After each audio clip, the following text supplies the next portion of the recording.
இது 3 விஷயங்கள். இதில் அரசியல் எதுவுமே கிடையாது.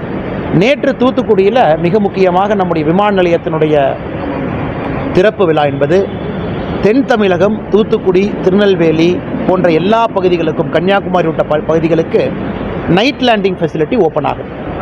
நேற்றே நம்முடைய சிவில் ஏவியேஷன் மினிஸ்டர் அவங்க பேசினாங்க, ராம்மோகன் அவர்கள்.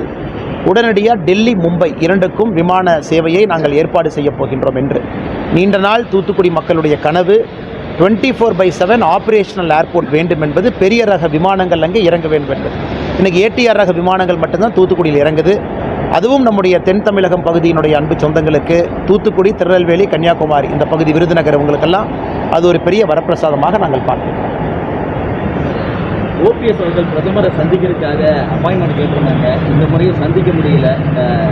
ஆனால் எனக்கு தெரியலிங்கன்னா, நம்முடைய அண்ணன் OPS அவர்கள் பிரதமர் அவங்களை சந்திப்பதற்காக அப்பாயின்மெண்ட் கேட்டிருந்தாங்களா என்பது எனக்கு தெரியாது.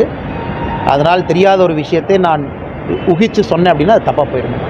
தெரியாத எடப்பாடியாவை பார்த்தீங்க, நெய்ய இருக்க பற்றி பேசினாரு. எப்படி இருக்குது அந்த உணர்ச்சியோட அந்த பார்வை? சரிங்க, பிரதமரை பொறுத்தவரை எப்பொழுதுமே நான் சொல்வது ஒன்றுதான், நாங்கள் எல்லாம் சாதாரண தொண்டர்கள் தான். அது எப்போ நம்ம தோளில் தட்டி கொடுத்தாலும் சரி, கையை பிடித்தாலும் சரி, எங்களை பொறுத்தவரை அது தமிழக மக்களுக்கு தன்னுடைய அன்பை எங்கள் மூலமாக சொல்கிறாரு.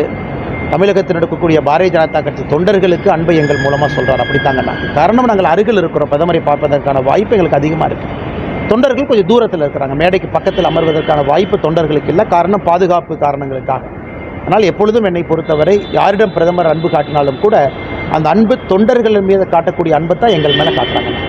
எப்பொழுதும் என்னுடைய பார்வை அப்படித்தான்.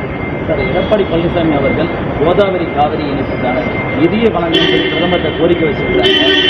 நிதி வழங்குறதுக்கு நீங்கள் பிரதமர் வழி இல்லை. ரிவர் இன்டர்லிங்கிங் என்பது பாரதிய ஜனதா கட்சியினுடைய கனவு. அது பாரதிய ஜனதா கட்சியினுடைய கொள்கை முழக்கம்.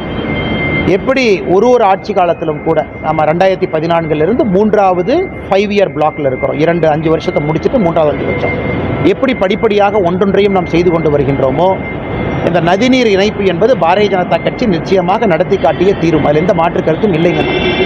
அதற்கு இருக்கக்கூடிய பொருட்செலவு நம்ம எல்லோருக்குமே தெரியும். என்விரான்மெண்டல் கிளியரன்ஸ் எல்லாம் எங்கேயும் கூட பாரதிய ஜனதா கட்சி நதிநீரை இணைக்க மாட்டோம் என்று சொல்லியதில்லை. எல்லா இடத்துலையும் இணைப்போம் தான் சொல்கிறோம். அந்த நதிநீர் இணைப்பில் மிக முக்கியமாக கோதாவரி, காவேரி இதனுடைய இணைப்பு மிக முக்கியமாக இருக்கும். ஏன்னா கேஞ்சஸ் ரிவர் தான் மெயின் ரிவர். அதனுடைய தண்ணீரை தான் திருப்பி நம்முடைய பகுதி கொண்டு வரணும். அதை ஒரு லிங்க் லிவராக இணைச்சிக்கிட்டே வரணும்.